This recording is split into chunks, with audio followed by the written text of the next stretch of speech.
y sobre la fortaleza afirmaré el pie, y velaré para ver lo que se me dirá, y qué he de responder tocante a mi queja. Y Jehová me respondió y dijo: escribe la visión y declárala en tablas, para que corra el que leyere en ella. Aunque la visión tardará aún por un tiempo, mas se apresura hacia el fin, y no mentirá. Aunque tardare, espéralo, porque sin duda vendrá, no tardará. He aquí que aquel cuya alma no es recta se enorgullece, mas el justo por su fe vivirá. Repito el texto, el verso 4. He aquí que aquel cuya alma no es recta se enorgullece, mas el justo por su fe vivirá. Les invito a orar. Padre, alabamos tu nombre. Que nuestras almas sean alimentadas y nuestros corazones sean afirmados en la fe. Bendice a tu pueblo de una manera especial, oh Dios mío, y equípanos para poder vivir la vida a la altura de lo que tú quieres de nosotros. En el nombre de Cristo Jesús. Amén. Pueden sentarse, hermano.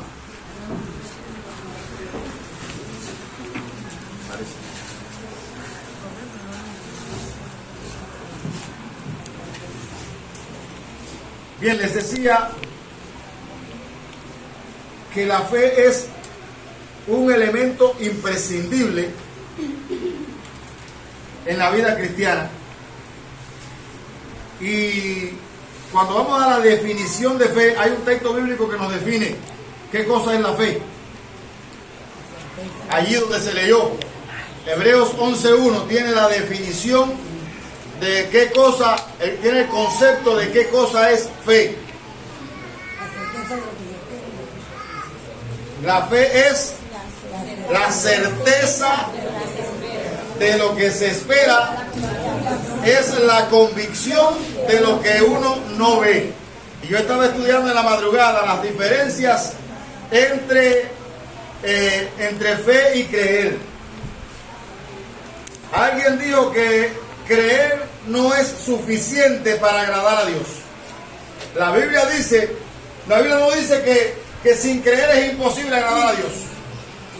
La Biblia dice que sin fe es imposible agradar a Dios. Entonces, la fe está por encima de la creencia. Todo el que tiene un muñeco en su casa, o el que tiene una herradura detrás de la puerta, o el que pone una ramita, un gajito de no sé qué cosa para que no le haga mal de ojo, o se pone una cintica roja en la chapa del carro o en la pata del caballo, ¿tiene una creencia? Es una creencia. ¿Cómo sabemos que no es fe? Esa pregunta es importante. ¿Cómo sabemos que no es fe lo que tiene esa persona?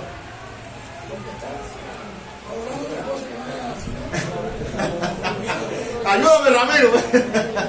¿Cómo sabemos que una persona que usa una cintica roja, o hace poco le di la mano a una persona que tenía cáncer de colon y tenía un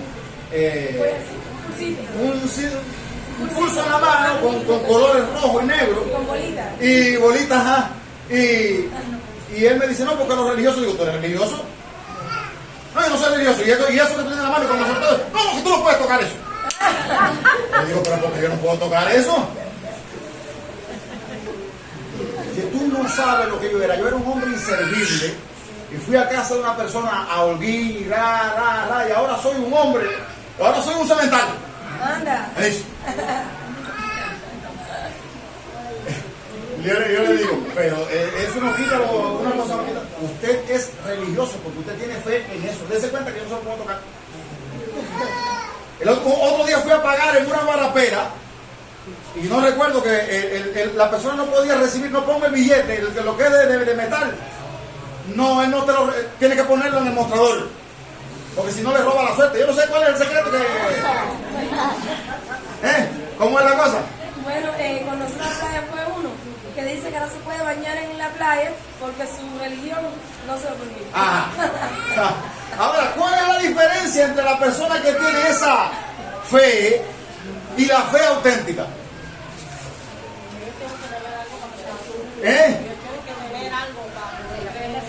estamos hablando de algo fundamental para nosotros, porque hasta nosotros hemos sido afectados con esa mentalidad. Hoy en día, si no sentimos una sensación, el culto no estuvo bueno. ¿No es así?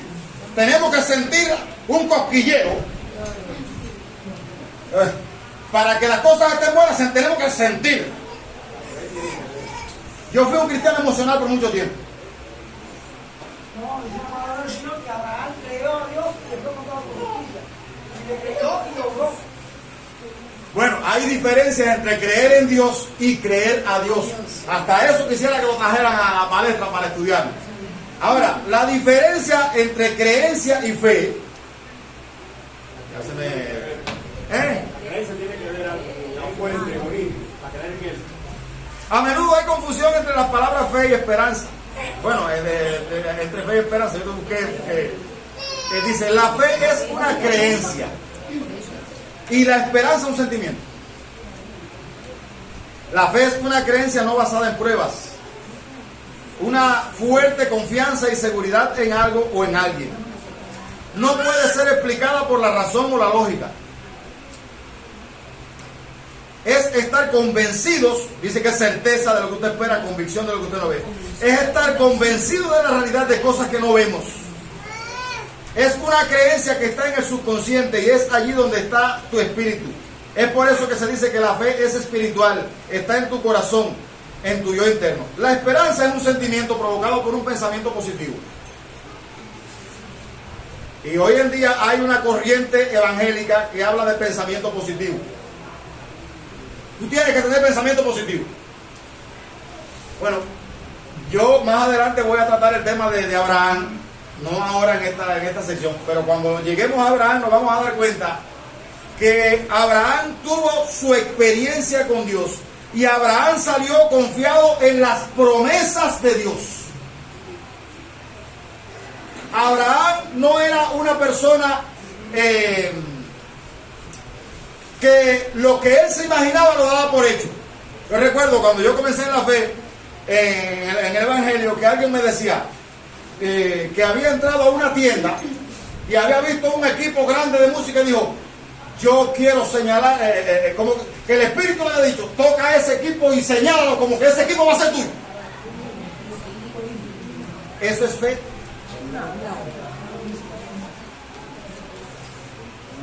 Declara que va a suceder tal cosa. Eso es fe.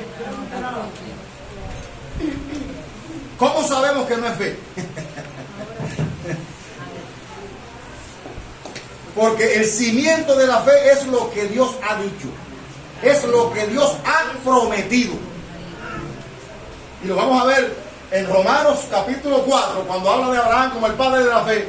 Vamos a ver cuántas veces se repite allí, creyó, promesa. Usted se va a dar cuenta de que todo lo que Abraham hizo, lo hizo anclado en lo que Dios le había dicho. Ahora yo le pregunto a esa gente que usa una cintica roja, o que pone una herradura para que haya magnetismo y lo malo no entre. Es fe, es creencia, hermano. Y hasta el culto cristiano ha sido infectado con esa tendencia al emocionalismo y a no vivir por una convicción profunda de quién es Dios, y que a pesar de lo que puede estar pasando, nuestra Cuba está virada al revés. Cuando usted busca el funcionamiento de las cosas en Cuba, usted se da cuenta de que el funcionamiento es a medias o no funciona. ¿Y qué vamos a hacer con ello? Por eso Dios dejó de ser Dios. Entonces, la fe es no un sentimiento, es una convicción profunda de que a pesar de que esté pasando lo que esté pasando, Dios sigue siendo Dios. Dios sigue teniendo el control. Dios sigue teniendo el control. Y al final su propósito se va a cumplir.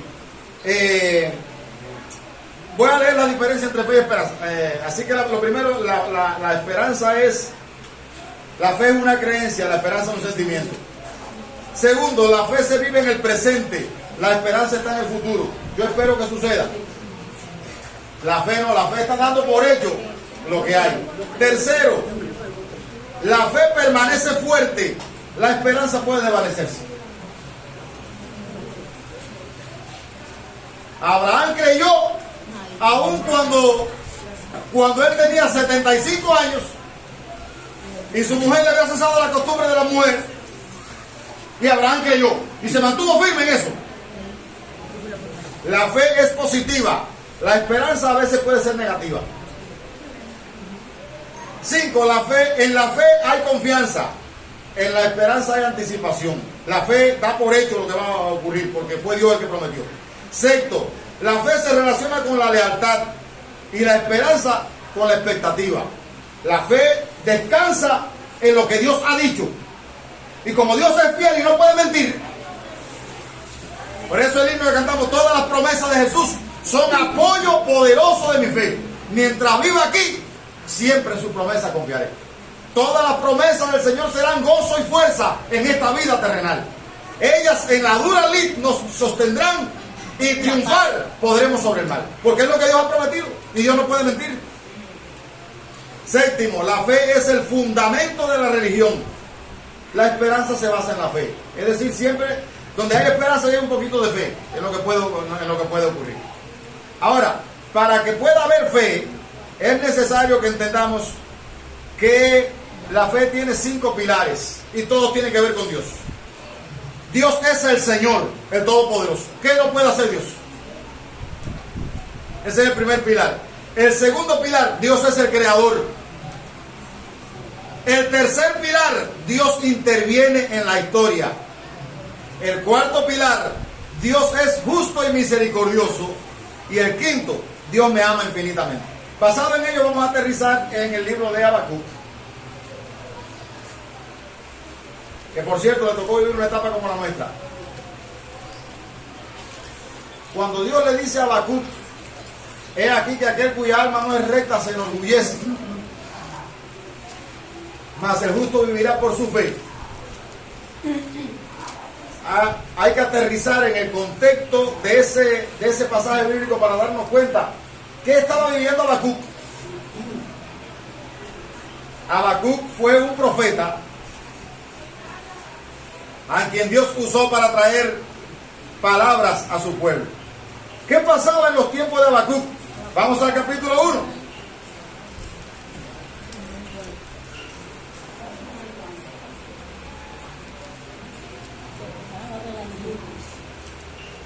Bueno, según el versículo 2 dice, ¿hasta cuándo, oh Jehová, clamaré y no oirás? Es verdad que a veces parece que Dios es sordo. Oramos y no pasa nada. Incluso a veces pasa, se empeoran las cosas. ¿No es verdad que a veces pasa así?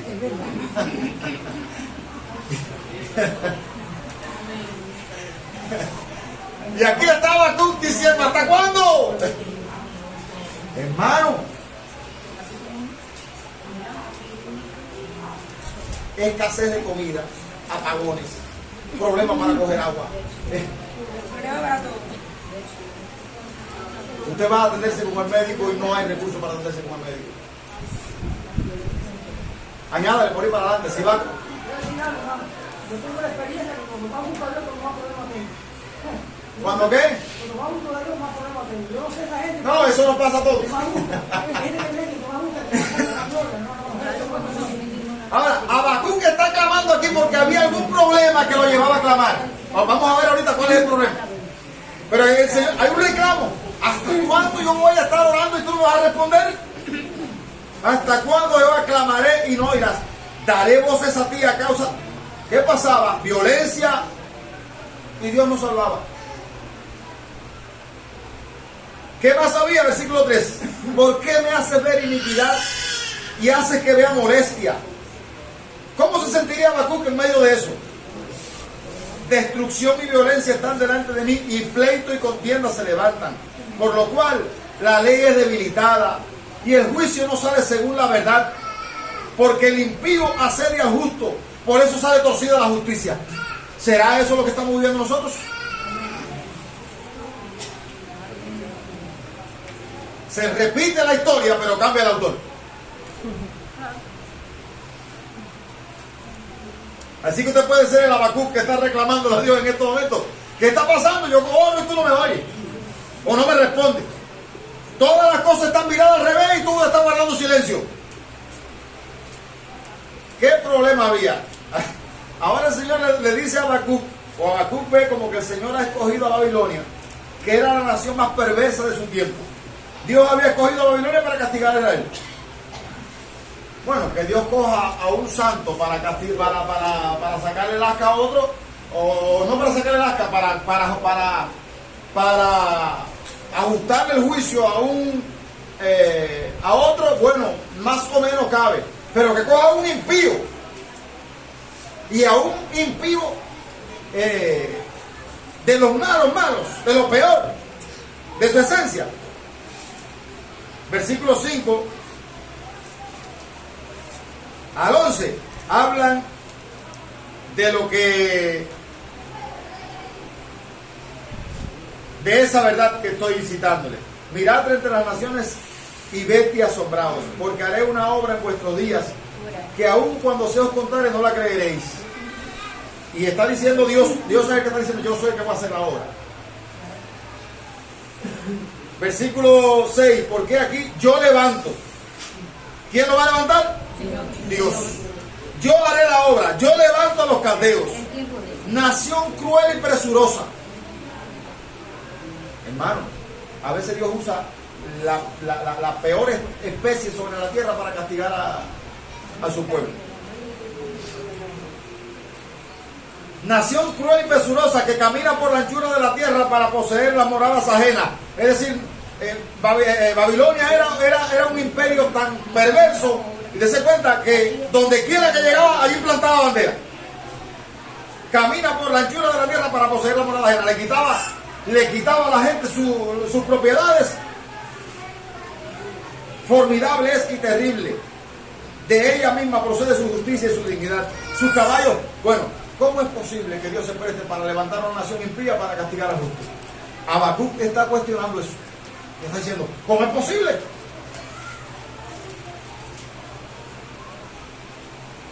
Y sigue el reclamo, versículo 12. ¿No eres tú desde el principio, oh Jehová, Dios mío, Santo mío? No moriremos, oh Jehová, para juicio lo pusiste, y tú, oh roca, lo fundaste para castigar.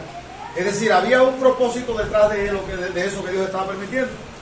Pero con todo eso Habacuc no se conforma y le hace un reclamo. Muy limpio eres de ojos para ver el mal, ni puedes ver el agravio. Habacuc era alguien que sabía quién era Dios. Y eso es importante. Nosotros no podemos creer, no podemos confiar en aquello que no conocemos. Por eso es importante que la iglesia, una vez tras otra vez, vuelva sobre el carácter de Dios, sobre los atributos de Dios, porque nosotros no podemos amar lo que no conocemos. Y usted conoce cristianos que andan haciendo cosas que no se corresponden con el carácter de un cristiano. Cuando usted lee, por ejemplo, el Salmo 32, creo que es el Salmo 32 o el 36, que dice, la iniquidad del impío me dice al corazón. Búsquelo, por favor.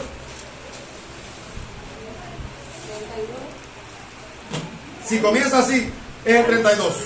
Si no es el 36. La iniquidad del impío me dice al corazón. 36, ¿qué dice?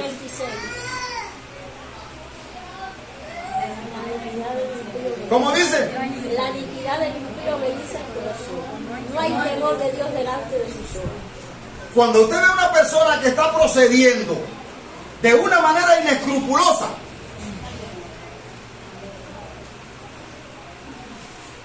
eso es un mensaje para usted. Por mucho que le diga que es cristiana, por mucho que le diga que es cristiana, si la persona no está procediendo de una manera ética, no lo es. Porque una persona que conoce a Dios se aparta del mal. Y note lo que dice el salmista. El mal que hace esa persona me está diciendo a mí que esa persona no tiene ningún temor de Dios. Y él piensa que eso no va a ser hallado. Dice el versículo que le sigue. Él piensa que él va a pasar por alto eso y que Dios se olvidó. Mentira. ¿Qué más dice? Él se lisonjea por tanto en sus propios ojos de que su iniquidad no será hallada y aborrecida. Por eso es que él actúa de esa manera. Porque él cree que no, el Señor no le va a recoger el cordero. Pero el versículo que le sigue da la razón por la cual Dios le tolera a ese hombre su maldad. ¿Por qué? ¿Qué dice el versículo que le sigue? Las palabras de tu boca son iniquidad. Bueno, eso es lo que él piensa. El otro que le sigue: medita maldad en su cama. Dice el versículo 5: Jehová, hasta los cielos llega tu misericordia. El problema de ese hombre que practica el mal es que él no ha entendido que son oportunidades que Dios le está dando para que se arrepienta. Amén. Si hay un texto bíblico que ha marcado mi corazón, es ese de Romanos que dice: tú ignoras la abundancia de su longanimidad, paciencia, de su bondad, paciencia y longanimidad, ignorando que su benignidad te guía al arrepentimiento. Toda esa paciencia que Dios tiene con el que hace el mal, ¿usted sabe para qué es? Para hacerle ver: no es que yo estoy de acuerdo con lo que estás haciendo. Son oportunidades que te estoy dando para que no sigas por ese camino.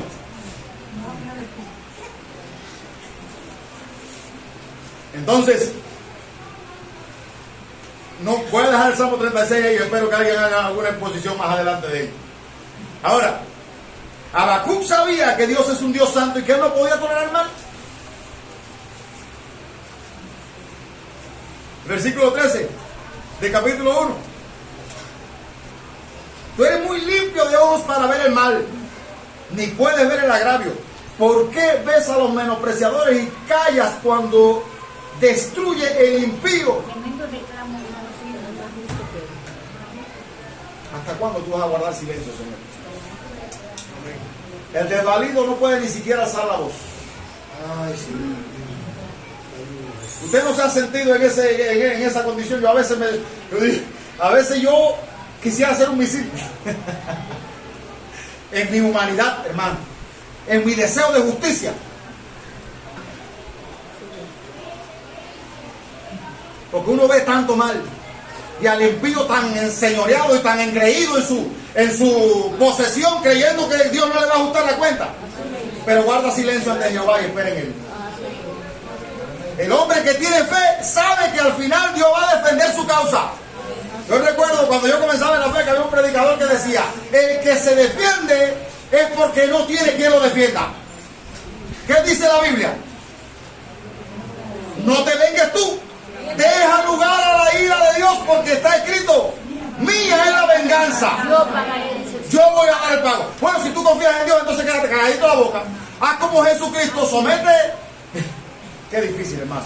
Yo se lo estoy diciendo y no voy a pensar que el que le está hablando de aquí es un ángel. Le está hablando un ser humano que tiene que luchar todos los días con su ego y que tiene que someterse cuando ve tantas cosas mal hechas.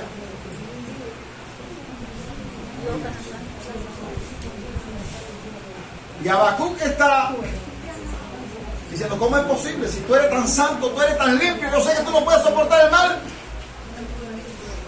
¿Por qué? ¿Hasta cuándo? Entonces yo clamo a ti todos los días y no veo que tú sacas la mano por ningún lado. ¿Se parecerá a eso lo que estamos viviendo nosotros? Bienaventurados los que tienen hambre y sed de justicia. El impío cree que nunca Dios le va a ajustar la cuenta. Nosotros sabemos, y entre las cosas que cité como pilares de la fe, ahorita decía, Dios tiene el control de la historia y Dios le va a ajustar cuenta. Al final, Dios es justo y misericordioso. Dios interviene en la historia. Dios es justo y misericordioso. Al final Dios va a llamar a cuenta a todas las personas, incluido aquellos que han hecho el mal y creen que se van a escapar de esta vida sin pagarlo. Bueno, pueden irse de esta vida sin pagarlo, pero no de la eternidad. Entonces, Habacuc está haciendo un reclamo. Muy limpio eres de ojo para ver el mal, ni puedes ver el agravio. ¿Por qué ves a los menospreciadores y callas cuando destruye el impío al más justo que él? Y haces que sean los hombres como los peces del mar, como reptiles que no tienen quien los gobierne. Y en el capítulo 2, Habacuc sigue en su empresa buscando una respuesta de Dios para lo que se estaba viviendo. Dice, sobre mi guarda estaré y sobre la fortaleza firmaré el pie y velaré para ver qué se me dirá y qué he de responder tocante a mi queja. Y esa palabra queja, a veces cuando nosotros cuando estamos viviendo momentos como los que vivió Habacuc, pues lo que hacemos es quejarnos. Y él está reclamando y diciendo, yo no voy a desistir de orar, yo no voy a desistir de esperar, yo quiero saber qué tú me vas a decir de eso. Porque si tú no cambias, si tú eres fiel, si tú eres justo, y tú no puedes permitir, o no vas a permitir, que la injusticia prevalezca, yo quiero ver qué tú me vas a decir. Ahora, ¿sabe cuál fue la respuesta de Dios?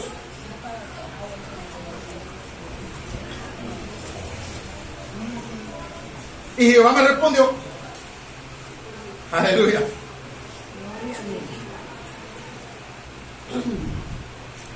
Me respondió. Tengo que marcar esa palabra en mi vida. ¿Cuándo fue la última vez que tú experimentaste que Dios trató contigo? ¿Tienes alguna inquietud sobre algo que esté pasando? Algo que estés viviendo, algo que te esté inquietando. ¿Cuándo fue? ¿Qué trato le diste a eso? ¿Cómo llevaste delante de Dios ese problema? ¿Has tenido alguna respuesta? Bueno, pues Dios es fiel. Uno de los textos que le encanta a Álvaro es Jeremías 33:3, que dice: clama a mí, yo te voy a responder.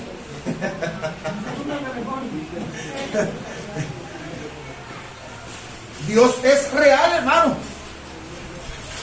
Uno de los problemas que tienen los incrédulos es que ellos consideran que Dios es una invención humana.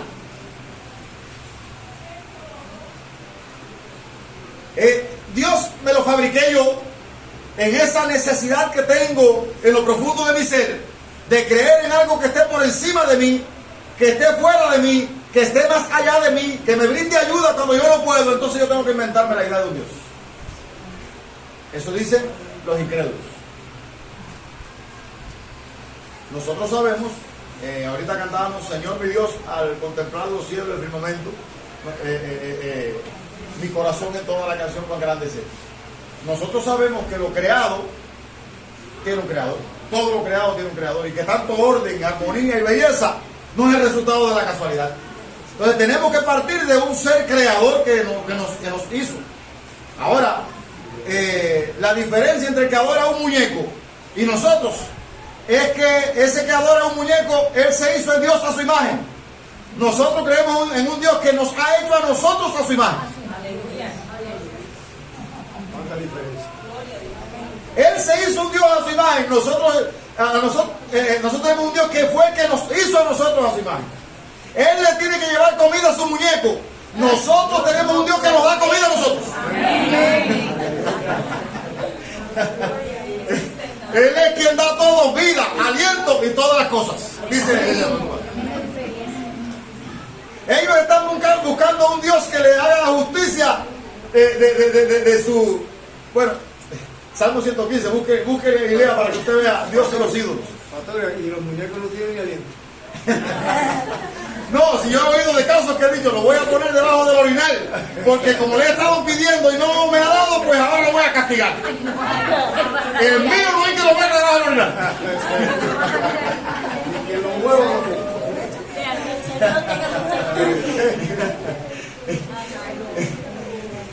Hay que ponerle de todo. Entonces, sí, hermano, a ver, es una...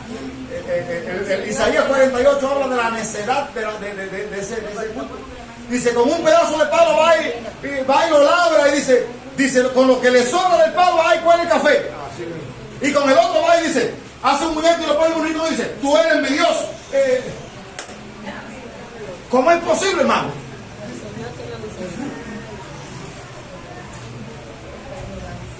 Entonces, el Dios en quien nosotros creemos es real, y Habacuc aquí le está, dice, y Jehová me respondió, y eso es lo maravilloso. Cuando usted tenga algún problema, trate su asunto delante de Dios en oración. Y aunque usted vea que tarde, no importa, espere.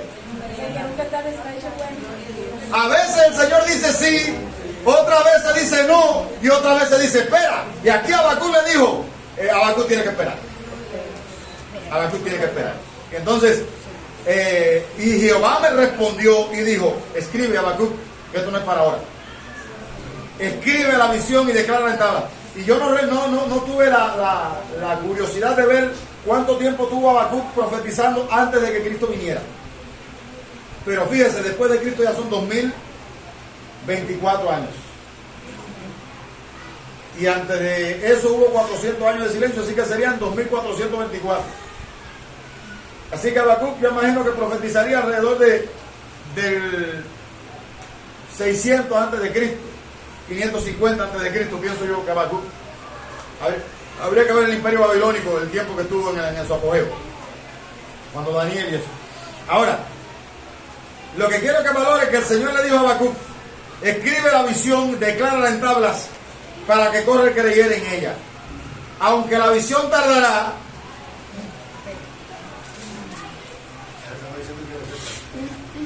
por un tiempo, mas se apresura hacia el fin y no mentirá. Ese es uno de los pilares de nuestra fe. Nosotros sabemos que Dios no miente. Si Él dijo, Él lo va a hacer. Cristo dijo que iba a prepararnos un lugar para que donde Él estuviera, nosotros también estuviéramos. Y si Él dijo que lo iba a hacer, Él lo hizo. ¿Qué falta por eso? Que venga a buscarnos. Tardará aún por un tiempo, mas se apresura hacia el fin y no mentirá. Aunque tardare, espéralo, porque sin duda vendrá. No tardará. Tardare, no tardará. Espera. Es decir, el Señor está diciendo a Habacuc que no se desespere. Y cuando le dice que la escriba, mire, para nosotros hoy es ese mensaje. Habacuc no está vivo entre nosotros, pero su mensaje sí está entre nosotros. Y es tan aplicable a la vida de nosotros hoy como en los tiempos de Habacuc.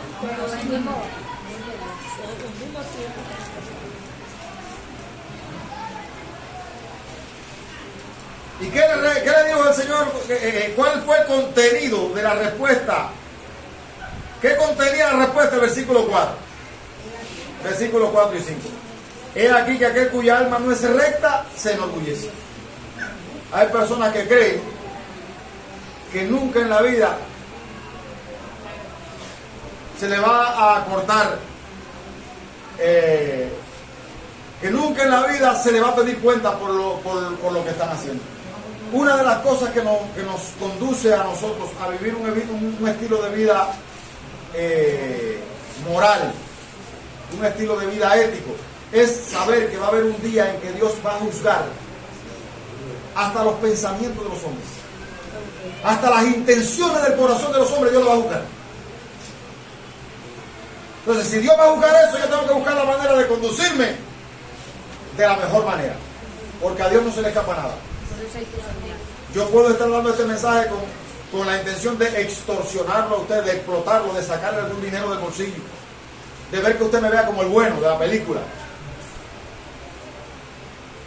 Dios está mirando qué es lo que hay detrás del mensaje que yo estoy dando. La intención del corazón. Entonces, aquí aquel cuya alma no es recta, y note, el que se enorgullece porque ha perdido la rectitud. La persona que tiene algo de orgullo es porque no ha perdido la rectitud. Es aquí que aquel cuya alma no es recta se enorgullece, más el justo por su fe vivirá. Es decir, el Señor le está diciendo a Habacuc que lo que va a sostener la vida del justo es la fe. El impío va a seguir enorgulleciéndose y creyendo que él es el bárbaro de la película y que a él nunca le va a llegar el ajuste de cuentas. Pero Dios le está diciendo, no. En lo que eso sucede, el justo va a permanecer viendo todas esas cosas, va a permanecer confiado en que va a haber un momento en que yo le voy a pedir, yo voy a recompensar al justo y también voy a recompensar al impío. También el que es dado al vino es traicionero, hombre soberbio que no permanecerá. Quiero decirle que este texto bíblico, y para los que tienen Biblia en mano y no están leyendo el teléfono, esa idea está en Romanos 1:17. Ahí está en el pie de página la referencia. Pablo lo cita en Romanos 1:17, fue la idea que revolucionó la vida de Lutero. Por eso me gustaría que para el día 31 de octubre podamos volver sobre este tema. El justo por su fe vivirá. Romanos 1:17, Gálatas 3:11 y Hebreos 10:38. Y me maravilló porque ayer cuando buscaba en Hebreos 10:38, que el autor de los Hebreos cita este texto bíblico, Hebreos 10:38, lo voy a buscar a propósito. Dice: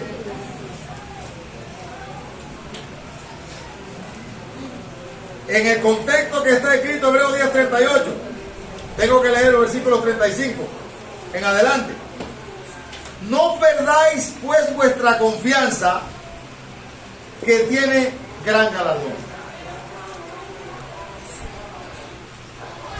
Es decir, yo puedo perder la fe.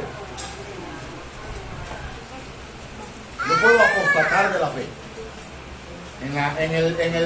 En el libro de Hebreos, habían personas que habían vendido todos sus bienes y lo habían repartido y habían sufrido mucho, dice el versículo 34, versículo 33 y 34, el versículo 32 a 34. Traed a la memoria los días pasados, en los cuales, después de haber sido iluminados, sostuvisteis gran combate de padecimientos. ¿Cuál es el contenido de esos padecimientos? Por una parte, ciertamente con vituperios y tribulaciones fuisteis hechos espectáculos, y por otra llegasteis a ser compañeros de los que estaban en una situación semejante, porque de los presos también os compadecisteis, y el despojo de vuestros bienes sufristeis con gozo, sabiendo que tenéis en vosotros una mejor y perdurable herencia en los cielos. Estas personas habían sido perseguidos por ser cristianos. Incluso le habían quitado sus tierras y sus casas por ser cristianos. Lo dice ahí, versículo 34. Porque de los presos también os compadecisteis, y el despojo de vuestros bienes sufristeis con gozo. Hermano, ¿cuánto costaba decir que era cristiano al inicio? Yo he visto películas sobre el Coliseo Romano. Usted sabe qué pasaba con los cristianos en el Imperio Romano, con Nerón, con Calígula, con los emperadores. ¿Usted sabe lo que pasaba con los cristianos? Por ejemplo, Nerón, la persona que confesaba que era seguidor de Cristo, Nerón lo cogía vivo, y cuando no se lo echaba, ellos tenían un espectáculo en el Coliseo, y entonces sacaba a los cristianos y se los sacaba a los leones en el Coliseo, para que los leones lo despedazaran. A otros lo cogían vivo y lo metían en una paila de chapapote hirviendo, de asfalto hirviendo, y de ahí lo sacaban y lo ponían en la plaza como si fuera una vela y lo prendían para iluminar. A Pablo lo cerraron, creo. Los primeros cristianos pagaron un alto precio por decir que eran cristianos. Vamos a ver si podemos, en esta etapa de la fe, podemos ver alguna película que en alguna medida nos haga consciente. Porque aunque nosotros estamos viviendo lucha ahora, pero créame, hermano, la batalla de nosotros ahora es batalla de ideas. Porque aunque no hay libertad religiosa, lo que hay es tolerancia, pero por lo menos podemos reunirnos y se nos respeta nuestra reunión.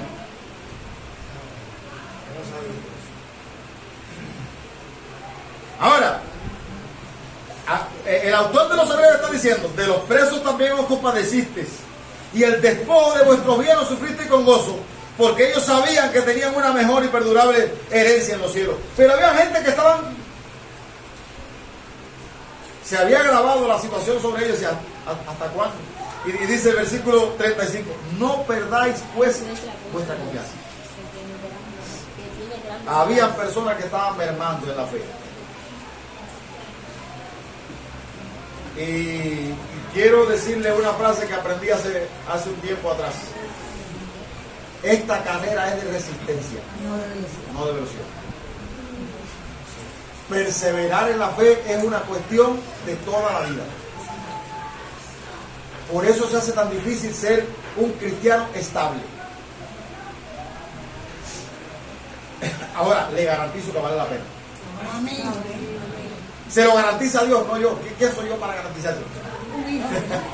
Se lo garantiza Dios por su carácter.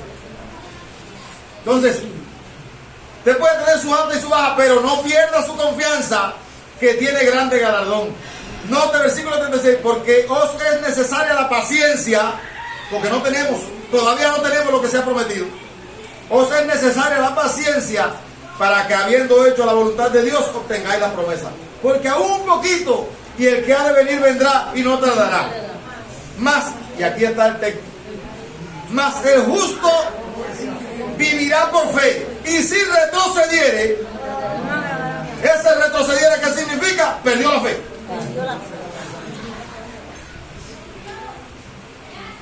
Cuando hablemos de los tipos de fe, porque hay una fe para perseverar.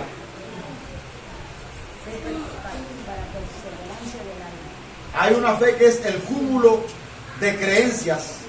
Judas habla de eso, del cúmulo de creencias. La fe que ha sido una vez dada a los santos, ese es el cúmulo de creencias que nosotros sostenemos. Pero la Biblia habla del don de la fe. Entonces, hay distintos tipos de fe. Bueno, se lo voy a dejar como tarea, usted lo va buscando. Entonces, el autor de los Hebreos cita este texto bíblico, porque aún un poquito el que ha de venir vendrá y no tardará, mas el justo vivirá por fe, y si retrocediere, no agradará mi alma. El versículo 39 dice, pero nosotros no somos de los que retroceden para perdición. Es decir, el que retrocede es para perdición, sino de los que tienen fe para preservación del alma. Es decir, retroceder no se corresponde con una persona que está firme en la fe. Volvemos a Habacuc. Y ahí usted puede darse cuenta, ese fue solo uno de los casos en los que se cita este texto bíblico, el justo vivirá por la fe. A partir de ahí, Habacuc cita varios ayes. Versículo 9. Ay del que codicia injusta ganancia para su casa, para poner en alto su nido, para escaparse del poder del mal. Versículo 12. Ay del que edifica la ciudad con sangre y del que funda una ciudad con iniquidad. ¿No es esto de Jehová de los ejércitos? Bueno, otro ay, versículo 15. Ay del que da de beber a su prójimo. Ay de ti que le acercas tu hiel y le embriagas para mirar su desnudez. Versículo 19. Ay del que dice al palo, despiértate, y a la piedra muda, levántate. ¿Podrá él enseñar? He aquí está cubierto de oro y plata y no hay espíritu dentro de él. Ahí está condenando a la idolatría. Por otro lado, estaba condenando a los borrachos y a los lujuriosos, a las personas que andan detrás de la desnudez de las personas. Por otro lado, está condenando a las personas que levantan su imperio a base de hacer el mal. Y así sucesivamente. Y por último, Habacuc termina haciendo otra oración. ¿Cómo afectó la vida de Habacuc el hecho de que Dios le dijera, vive por fe, Habacuc, tiene que esperar, todavía no es el fin? ¿Cómo afectó la vida de Habacuc, para bien o para mal? Vamos a ver. Habacuc terminó alabándole, secretaria. Ese título se lo puso el hombre del domingo pasado, Enrique. Dice: oh Jehová, he oído tu palabra y temí. El hombre que estaba indagando y cuestionando y preguntándole a Dios que hasta cuándo, que por qué. Ahora cuando Dios se le aparece, le sobrecoge el temor y dice, nada. Qué bueno cuando Dios trata con nosotros. Yo le voy a decir algo, usted puede irse de aquí hoy y no se va a ir del todo satisfecho. La mejor experiencia que usted puede tener es cuando usted vaya sobre sus rodillas y clame y Dios trate con usted. Estoy seguro que las cosas van a cambiar. Usted lee el Salmo 73. El Salmo 73 fue la misma experiencia. ¿Qué dice el hombre del Salmo 73? ¿Cómo es posible que yo me haya pasado tanto tiempo sirviendo a Dios y pasando trabajo y guardándome de hacer iniquidad? Y los impíos logran con que se levantó de su corazón y yo estoy aquí. Y para cómo soy castigado. Dice, ¿qué va? Tú tienes que darme una respuesta porque yo no entiendo. El que hace el mal es el que tiene que ser castigado. ¿Cómo va a ser castigado yo?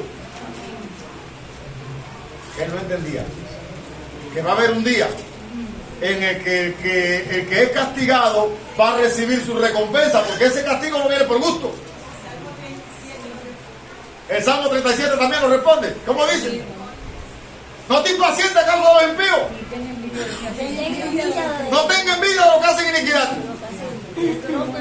La Biblia está plagada de esa enseñanza, llena de esa enseñanza. No te alteres por el hombre que hace el mal. Moisés, no te alteres. Maribel, recuérdamelo. Que yo, cuando vengo de la calle y veo todo el... Hermano, es tan difícil no alterarse.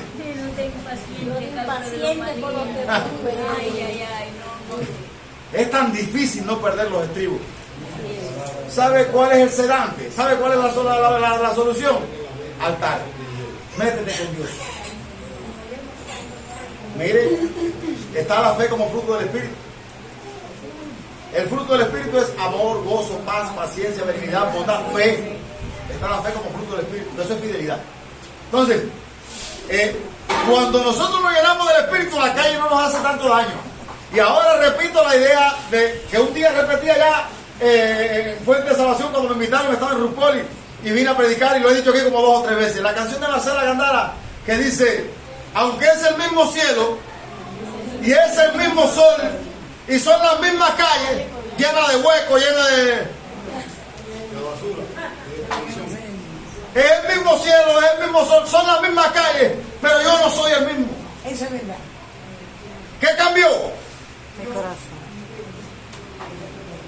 Dice Marcela, y como un turista puedo caminar descubriendo cosas bellas al andar porque estás conmigo.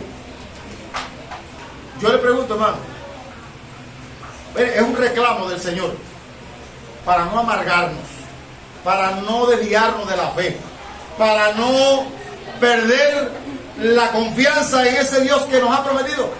Lo mejor que podemos hacer es ir al altar y decirle, Señor, por favor, trata conmigo. Capacítame para poder vivir.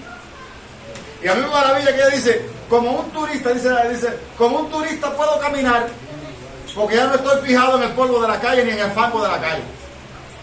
Ahora estoy concentrado en el trono de Dios. Estoy enfocado en el trono de Dios. Yo no soy de aquí, yo soy peregrino y extranjero. Aquí estoy de paso, por lo tanto, esto no me puede quitar el sueño. Vivimos así, hermano. Maite, ¿qué me dice eso? Difícil. Ese viajecito a La Habana, ¿cuánto debe haberle costado? Ni le voy a preguntar. No importa quién lo haya pagado, el asunto es.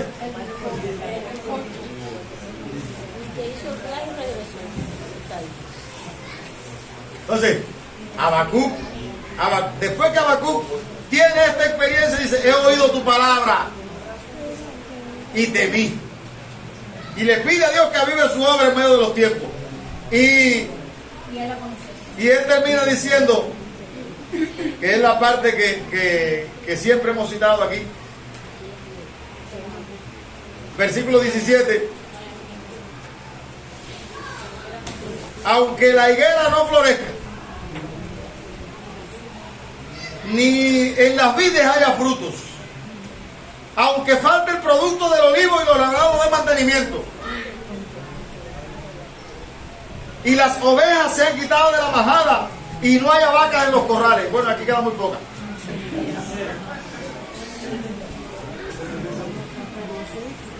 Bueno, para nosotros no hay. Está vedada para nosotros.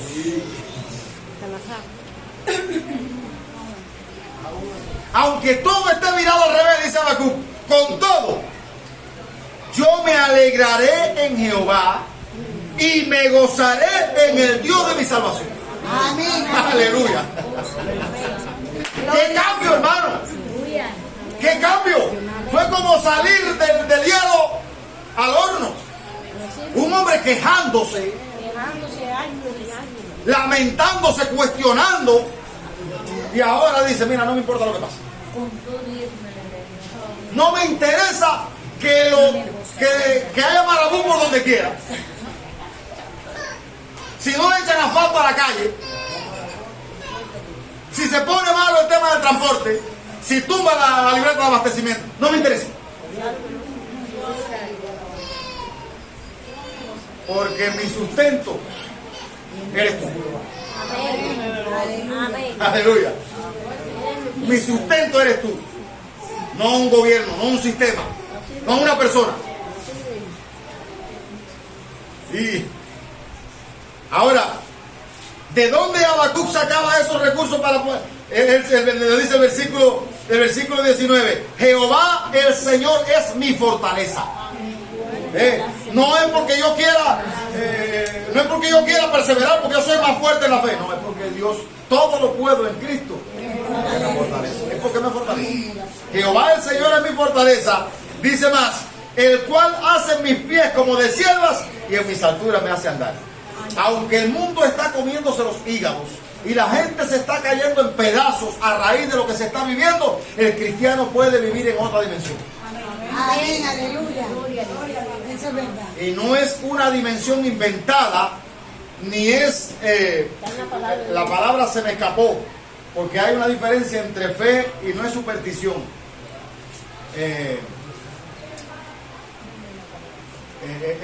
Hay personas que se imaginan cosas y viven en base a lo que ellos se imaginan. Ahora mismo no tengo la palabra técnica. No, yo confío en lo que Dios ha prometido. Aleluya. Y como Dios no puede mentir, va en contra de su carácter. Y cuando hablemos de Abraham nos vamos a dar cuenta. Cuando Dios le dijo, sal de tu tierra y de tu parentela, Abraham vivía en la Nueva York de hoy. La ciudad más populosa y más rica de aquel tiempo era Ur de los Caldeos. Abraham vivía en la ciudad, en la mejor ciudad que había en ese tiempo. Era un hombre que vivía con sus seres queridos, con su familia. Era un hombre que tenía muchas riquezas. Suponga que usted vive en el palacio y le dicen, oye, deja el palacio y vete a la tierra que yo te mostraré. Si tú no me hablas claro, no voy. Tú tienes que decirme dónde voy, qué me voy a encontrar allí. Vamos a hablar de Abraham como el padre de la fe. ¿Por qué Abraham es el padre de la fe? Y nosotros somos hijos de Abraham, pero yo creo que en ese sentido, hermano, nos falta muchísimo. Sí, pero nota que el Señor dice a Abraham, sal de aquí y vete a la tierra que yo te mostraré. Acá. Yo voy a dejar la capital del mundo, voy a dejar mis seres queridos y toda la fortuna que yo tengo para aventurarme a ir a no sé qué lugar, para decir que me vas a bendecir, que más bendición quiero yo que la que tengo. Pero Abraham dice, Abraham creyó a Dios y le fue contado. Sea usted creyente y no sea incrédulo. Y yo les reto, a los maestros de célula y demás, yo les invito a que profundicemos en este tema, porque si hay algo que nos hace falta en este tiempo, es la fe. ¿Cómo podemos perseverar en medio de todo este fanguero y toda esta descomposición? Usted sabe que lo que más daño le está haciendo al cubano no es la situación que estamos viviendo. es la desesperanza. Porque cuando usted ve que hay apagones y apagones, y no es cuestión de días, ya es cuestión de años, y vienen las promesas, pero en el verano no había apagones. Pero usted entiende lo que estoy diciendo. Hay alguien pregunta que qué verano, Cuba es un eterno verano. Pero usted entiende lo que le estoy diciendo, ¿verdad?